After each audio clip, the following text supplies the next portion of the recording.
it's really great to get all the sloths on stage and all the sloths gathered here in the audience. There's a lot to unpack and explore in the sloth habitat. And I first want to start out with going into what are the sloths and where do they come from? What's the origin story of the sloths as a project? And then also, what's the origin story for each one of the panelists for how they discovered sloths and what sloths mean to them and what they think sloths mean to the broader modular ecosystem. But the origin really begins with Zaki, so why don't we start with you? All right. I'm Zaki, the sloth father. The sloths were my idea, and worked on them for about 4 months before the mint. I'll just do a quick, for people who are not familiar with the lore, the early how the sloths were launched. So there was 2,500 PFPs. I have so much more appreciation for NFT creators. Like 2,500 PFPs were so much work. Started the idea in December. Started working with Sad Stories, Steve, SK. Steve is the artist behind the sloths and some of the other collections sort of in the family. So we started working with Steve in December. Created this concept. Created all the art. Then I think it was like April 6th or something like that. April 6th or April 7th, something like that. We had so the concept was very much a fair launch. So we did the first sort of giant 400,000 address whitelist that was on Stargaze. Shout out to the Stargaze team for making that possible. So we did this giant whitelist, and it was 1 TIA to mint, and they minted in about 4 hours.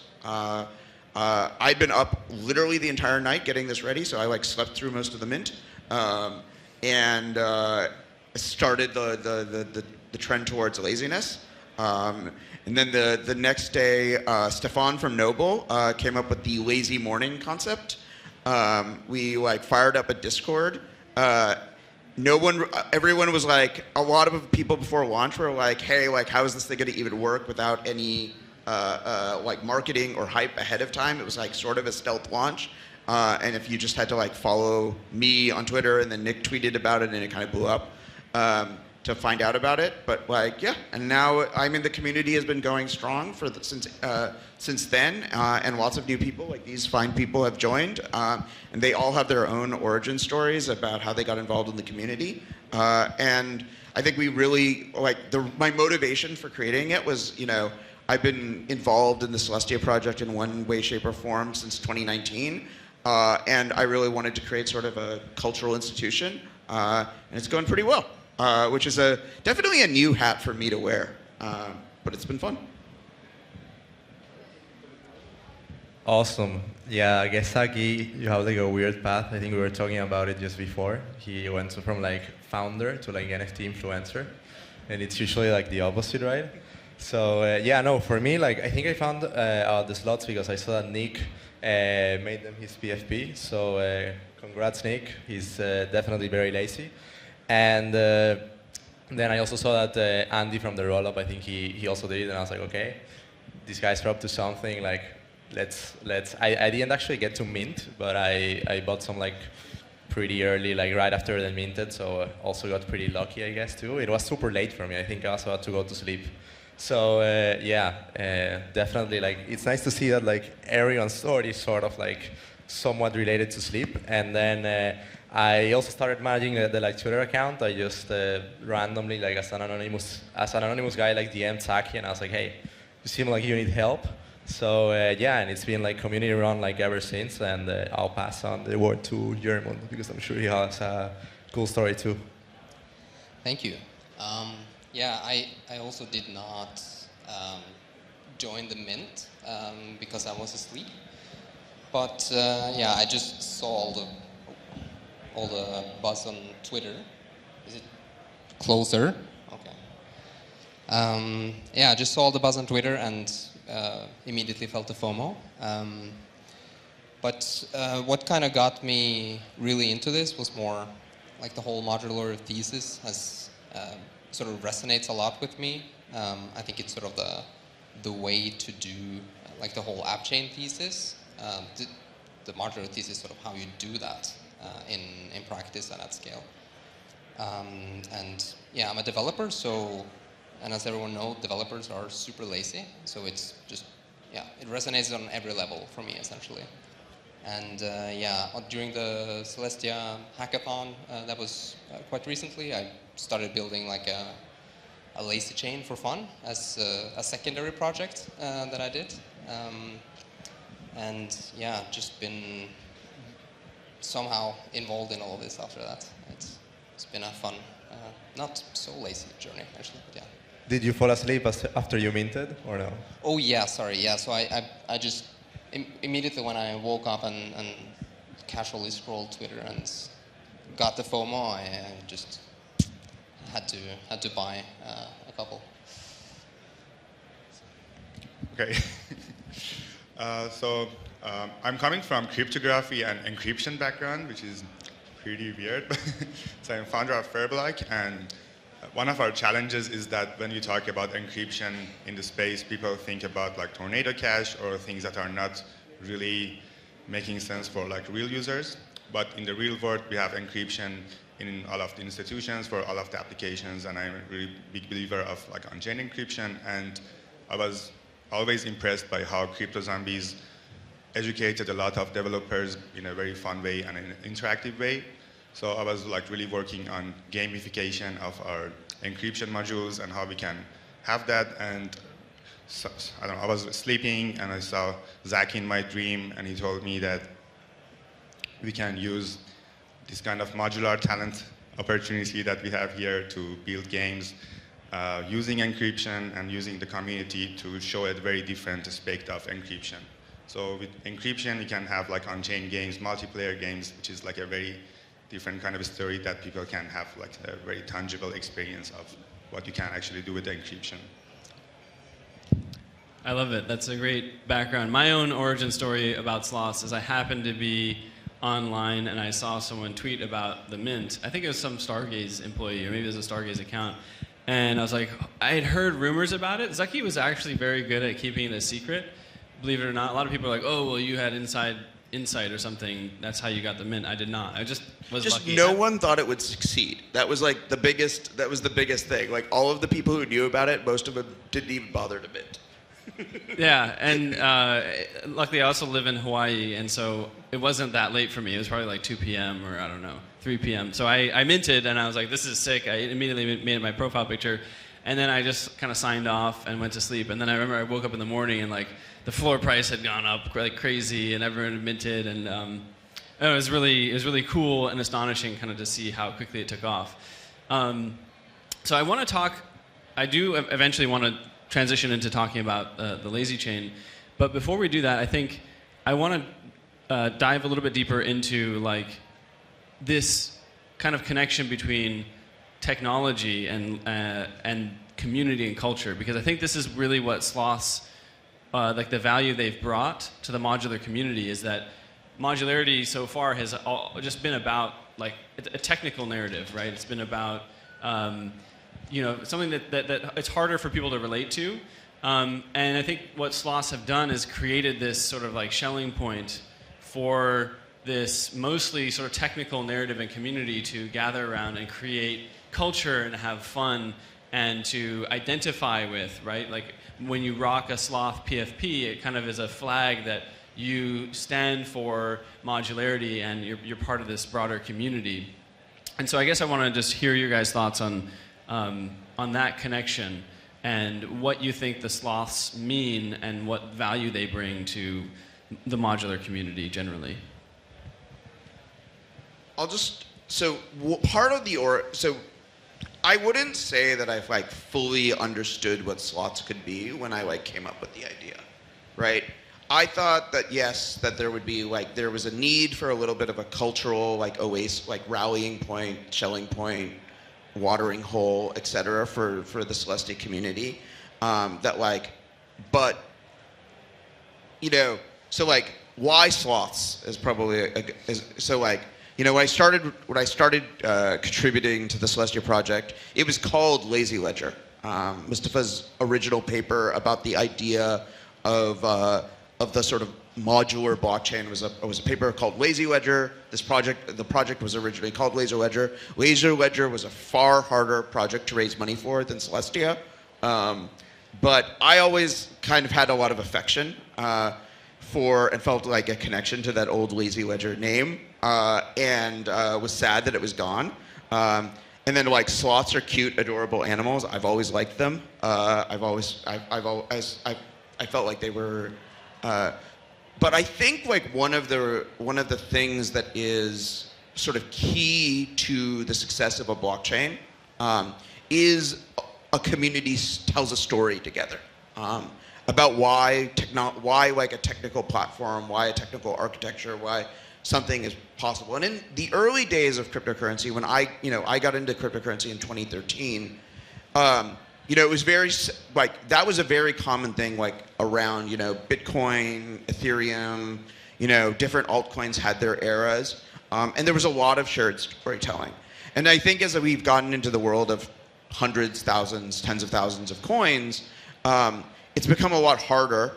Also, it's a lot harder when your coin just becomes useful for things. Like it's harder to tell stories and feel an emotional connection when something is just a useful financial object.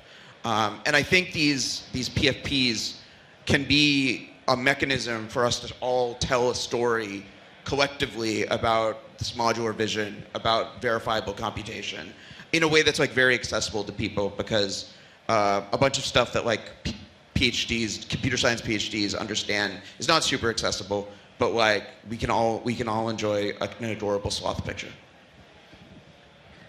Yeah, awesome. I think that hits it like pretty well. Like I think actually like sloths have like slowly like became like advocates for projects in the like modular ecosystem, and I think it's something that it has been like great to see, because it's something that projects like I feel like they really need this, because it's like the modular ecosystem is amazing, like the tech is amazing, but it's very technical and very academic, and it's like for me it's a way to like onboard more people who are not necessarily on the modular ecosystem but are interested in crypto, or like are doing like I don't know, like gambling on meme coins on Solana and things like that. I feel like sloths are like a much easier touch point to like onboard these people, and also for, again, like as Taki said, for projects to like tell their story and sort of like be more relatable within their communities. And I think projects like they also like really recognize that, and like they started like engaging with us like way more. And it's been like truly amazing to see how like that vision like comes to fruition. And actually like also like I feel like one of the things that makes this like really good is also like the community. They're just so active because they really got like all these people like rallying behind the like sloths idea. And like now like I see many people from here from many projects, like the guys from Stride, Achilles from Forma, and like you can ask them like every time they post something, there's sloths are gonna be there, and like they're gonna support them, and it's really something that is super nice to see, and that I think also projects like to have an engaged community. Yeah, I definitely agree with all of that. I think for me what makes this community, like the Sloth community, so unique is the like this merging of like technical people and just anyone who sort of believe in this this thesis and this ecosystem. So it's I feel like there is a very special potential for that, to do more than just be PFPs as well, which is I guess what we're gonna get into later. But yeah, I don't know. It feels like there's something unique there that's just hard to replicate without it coming organically like it has. So yeah. Yeah, for me it's like in Civilization 1.0, in like Roman Empire, we have like pools, and in Civilization 2.0, we have like golf clubs. And right now we have this kind of on-chain golf clubs that a lot of important, creative, or like really technical people join together for some reason. And it accelerates some kind of really interesting ideas. And this was my personal experience. Like we had a lot of interesting ideas surrounding steel deductions or other stuff. And it's really hard to execute some kind of your ideas with other businesses, at least in this industry. But when there is like some kind of community and some kind of motivation and passion, even if it's just a joke, you actually get to integrate with, like, for very serious projects much faster, and that's really interesting for me. It's like a very interesting phenomenon that is happening. Yeah, I think that's a really good point. It's like a good way for projects to also like bootstrap like their GTM like a little bit more, and also like to like if you want people in like your space, like yeah, Sloths can actually like I feel like that's also like a really good point. Yeah, my perspective on this is that I think Zaki tweeted out something along the lines of, you know, each major community kind of has its sort of main NFT collection for whatever reason. And I think, you know, for Solana, Mad Lads, for Cosmos, Bad Kids. For Ethereum, I don't know whether it's Penguins or it's CryptoPunks or whatever. Right? Yeah. And then I think for Modular, so far that's very much Sloths. And it's kind of just an interesting pattern across these ecosystems that these, like, the community does tend to rally around one central collection. And it really does provide a new avenue to engage people and attract them. Like, I mean, we have the evidence here on stage, like, Paco and Germund wouldn't be here, I don't think, without like the Sloths. Like, it's brought in all these smart, talented people that were there, but you know, they didn't really have an avenue necessarily to engage, I guess, with Celestia, the modular community, and Sloths like have been that conduit. So anyway, I want to shift gears a little bit now to the theme of this conference is modular expansion. So I want to talk about lazy expansion and sloth expansion, right? What's been so cool is that the sloths, I feel like a lot of NFT projects fail because, yeah, they make their collection, they mint them, but they don't continue to grow and expand the functionality or grow like the cultural relevance and things like that. And what's been so cool is that in such a short amount of time, the Sloths community has sort of already started like taking this project. There's, you know, I think ongoing right now, a mint now on Forma for Habitats, which is like a new collection associated with the Sloths. But more, and we can talk about that, I'm happy to go into that, but what's the most exciting thing to me is this new project called Lazy Chain that's emerged out of this. It's funny because I also remember tweeting after the Sloth mint, like a joke, which was like, oh, a funny idea would be Sloth Chain, where it like makes one block every hour or one block every day or something, right? And I never thought that someone would actually build like a sloth-themed chain, but then here we are, and we actually have Lazy Chain. I don't know if the block times are going to be slow or not. You guys can tell me, but let's talk about Lazy Chain and what it means. I mean, Zaki's also one of the first people I've heard who talked about this idea of meme chains, like expanding beyond just meme coins and NFT collections into chains that are sort of meme focused. And you know, it sounds like a joke, but actually I think it becomes a way of again, like adding more culture and making the meme even deeper. It's not just like a coin, it's something that's like a whole ecosystem around it. So let's talk about like Lazy Chain, like what's the inspiration, what is it, what can people expect? Will the Sloth NFTs migrate there to have a new home? I don't know, like free for all, whoever wants to take this. Yeah, I don't know, I feel like Zaki should lead on this, but yeah, I think the main idea is to have a modular home for the Sloths, a place where experimentation and like you said, where the meme can deepen. I think it will definitely have a way for at least the Sloths to travel there, as in bridge there using ICS 721. It should be really slow, by the way. It should take them a long time.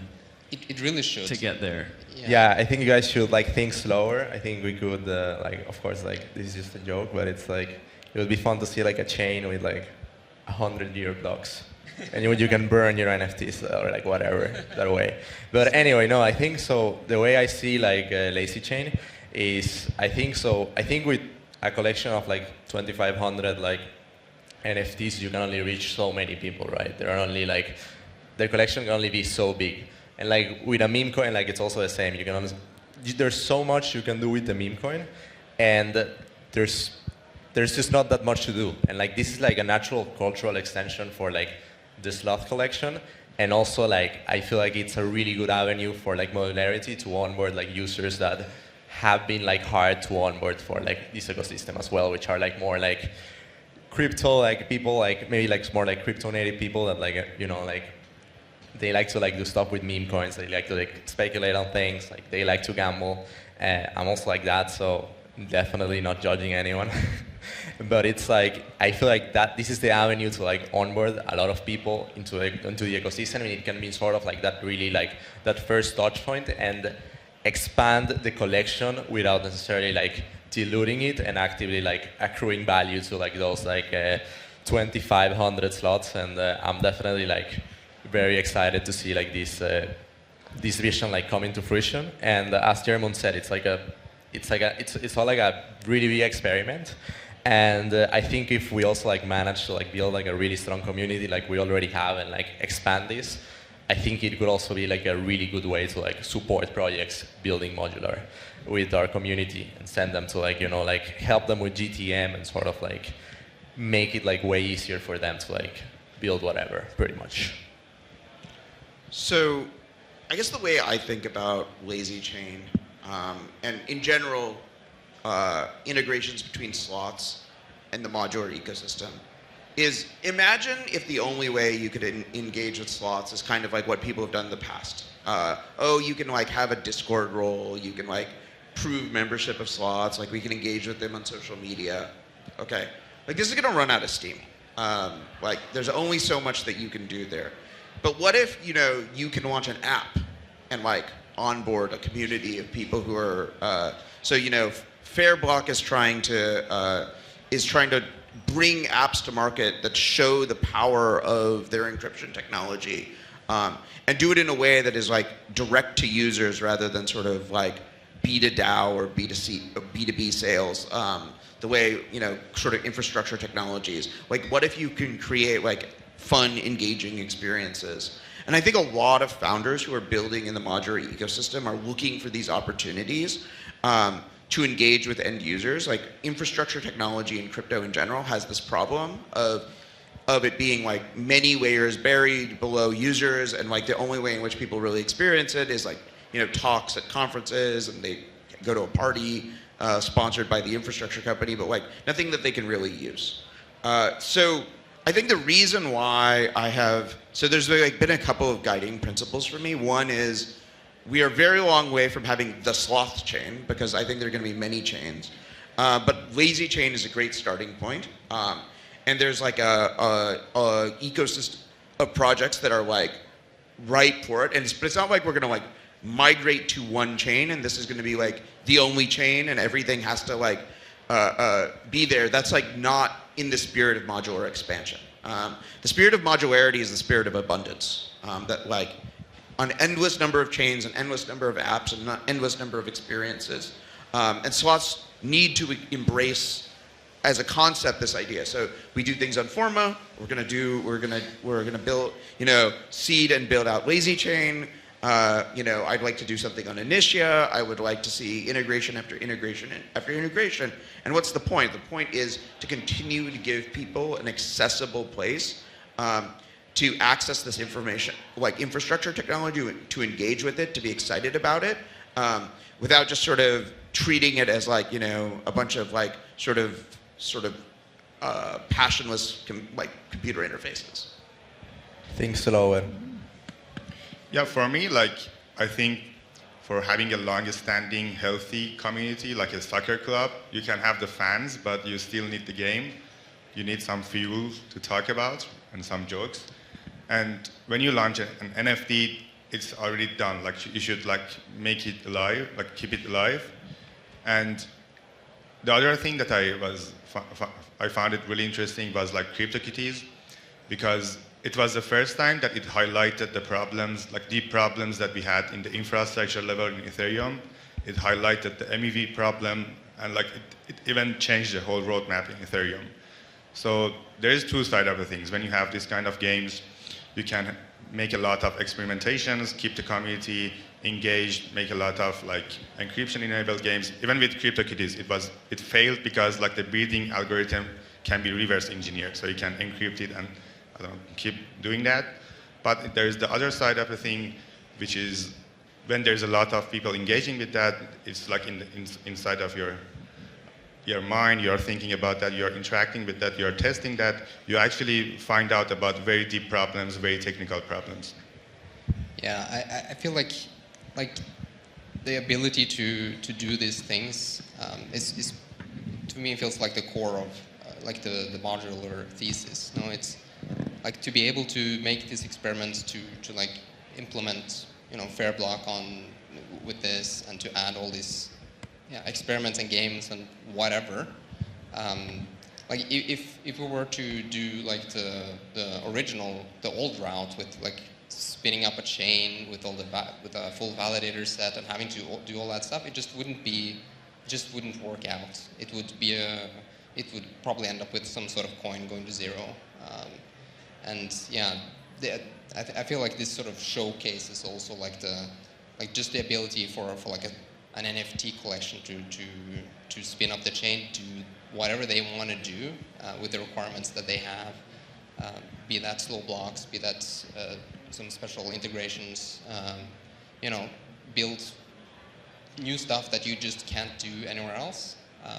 I feel like it's just perfect for brings the whole modular thesis into reality. And it's really beautiful to see, because I feel like it's something that would not have happened if like it was not so easy to like spin up a chain. Like as you're saying, like getting all your validators, not too lazy. So that's something that it's that like a big catalyst is also like the modular vision, because I feel like otherwise it would be impossible. Too lazy to launch an L1. Yeah. I've made a lot of blockchains at this point.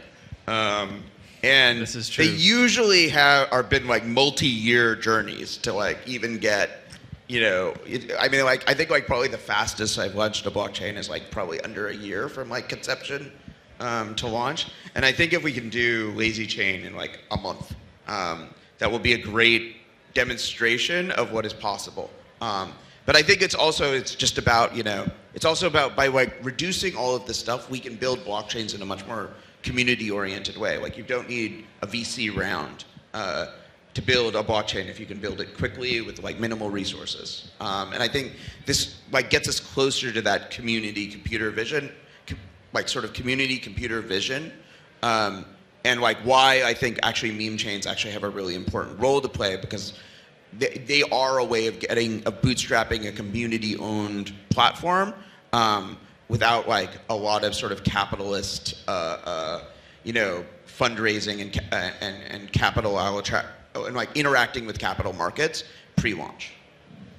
I forgot who mentioned that, but like I also found like in one of our Twitter spaces, someone mentioned that like we can have the ephemeral kind of chains.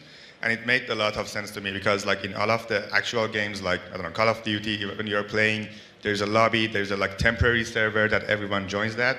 So if you want to play a game for a week and it's not like interesting anymore after that, or if you want to have like one voting for the whole community, you don't need to pay for all of the infra costs for like 3 years for like a couple of applications. So that was really interesting point of view that we have never seen in crypto. Yeah, I think ephemeral chains is a very cool concept. Like if you have some sort of big mint, NFT mint, for instance, you could just spin up a chain for that. If you have some sort of event where you need something like this, you could just spin it up and then shut it down when you're done. It's and I've seen some cool examples of what could be done with that, and the modular thesis sort of enables new use cases like that, which just would not be feasible otherwise.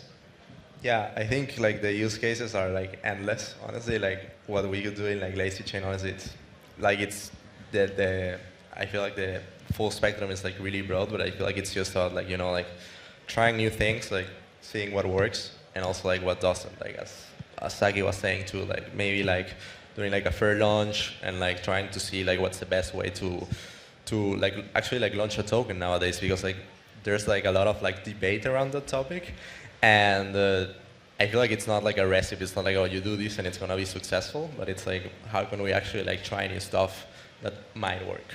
So, and yeah, like maybe like break things in the process, but definitely learn a lot, no? Yeah, I think Lazy Chain to me, kind of as what you guys have just said, is the sloth community and like the modular community putting their money where their mouth is, in a sense of like, okay, yeah, you know, part of the modular thesis is that it's really easy for anyone to spin up their own chain. It can be a place for community computing, things like that, and like we're actually demonstrating that in reality, like putting our money where our mouth is by launching a chain in a matter of a few months. And so it's really exciting. And it's also really cool because Fairblock is also demonstrating not just that it's easy to launch your own chain now on the modular stack, but also that you can customize it and add new capabilities that aren't possible, you know, if you're building an app on a standard monolithic chain. And like the sort of like randomness and encryption and the things afforded by Fairblock are quite unique in that sense. Specifically, there's a game, right, that you guys are building as one of the applications on Lazy Chain. Do you guys want to talk about that? Yeah, we've made a murder mystery game named Lazy Killer, which is like you can sign in with your sloth, and then there's a story, you can read the story, and in like normal blockchains, when you, like the whole game is on-chain, but if you want to implement that in like Ethereum, the problem is that everyone can see your hand, right? So in real world, when we are playing games, you don't show your hands, right? There is like some kind of confidentiality. So when we build this game, we are actually encrypting your suspicion of the murderer, and once the round is over, we will decrypt it on-chain, and the whole execution is happening on-chain. So it's just like one kind of example, and we are thinking about like other kind of games that we can enable with this kind of logic of like surprises or like encrypting and unlocking something, and even with our randomness generation. Paco, do you have anything in terms of other fun applications that you can see in the near future? Or also actually tell us a bit about like habitats and sort of the plan there. Is there going to be an interaction between habitats and sloths? Are we sponsoring an actual real physical habitat somewhere? Yeah, so I feel like there are a lot of things like coming on that front, and also like shout out to like all the teams that are helping us on like Lazy Chain. It's definitely been like really, really amazing to see like that vision like come into fruition. I think habitats, they're just like, well, I feel like we made like really, really like top-notch art with Steve. Big shout out to him, because he really like the art is like really, really amazing. And I feel like the idea is always to like, you know, like use also like formats like capabilities, like as Saki said, like to sort of like make it fun, and also like maybe like experiment with like metadata a little bit. But of course, like habitats, they're gonna play like also a big part on like Lazy Chain, and potentially we could do like a habitat too. Lazy Summit, like who knows? And yeah, and I feel like the applications that like can be built like on top of Lazy Chain, I feel like they're right now like they're endless. I would say like we're talking to like also like many teams, and like they're also like excited to like try new things. Like for example, I was talking with the guys from Stride yesterday about like maybe like doing like LSTs for like creators. We can also like do like many like gamified things like the guys from Fairblock are doing, also like powered by encryption, because I feel like that's something like really powerful. You really can't play many games on chain now because of encryption. And like think about it, like if you're playing something like RuneScape and you have a lot of like gold or whatever, like you don't want everyone to see like, oh, this guy has a lot of gold, because it makes you a target. And I think that's really powerful. So kudos to you guys on that. And yeah, I feel like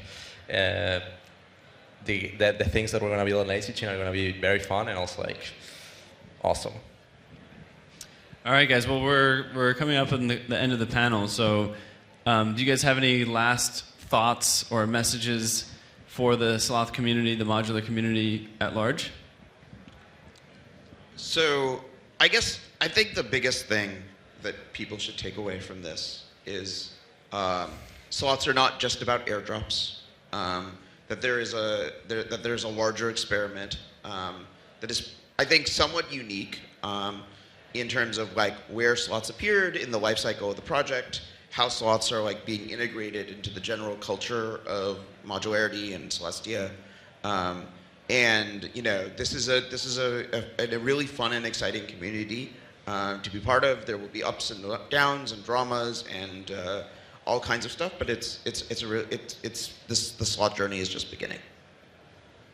Yeah, I mean, I'll tell honestly, like everyone to like, I feel like the community has really like been amazing, and it's what makes this.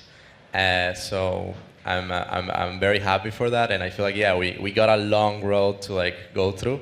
Maybe not to launch the chain, but to make it like something like really godly that unites people and also like helps people building in the modular ecosystem. And I think last words, just like, you know, like, well, stay lazy and think slower. Yeah, I would encourage builders who are keen on joining up with a bunch of other really great builders. I think there's a lot to learn and a lot of fun to be had. Yeah, I think it would be great to reach out and chat about if you have ideas, or if not, we have a lot of ideas. So yeah, stay lazy. Yeah, for me it's like an endless area of creativity. We are like chatting for weeks, and every day we are coming up with a new idea. So I'm pretty excited to execute the new ideas that you'll hear soon. Awesome. Well, thank you guys so much for coming to listen. We are going to be, I guess, ending the panel now. I think it'd be great to show off your guys' sloth jerseys and see like the actual PFPs on the back, which is pretty sick. So shout out to, I think it's Viet and I guess Paco. You guys spearheaded this. No, Viet did almost all of the work, yeah. So yeah. I just handed them out basically. But Viet, big shout out, man. Yeah, Viet is the one who dreamed up the jerseys and executed them and found the vendor and was super nervous about how they would turn out, and they are beautiful. Yeah, and you ended up bringing Dua Lipa after all, Paco, right? Dua Lipa, but with 2 L's. Ooh. Oops. Anyway, all right, thank you guys very much. Thanks for coming.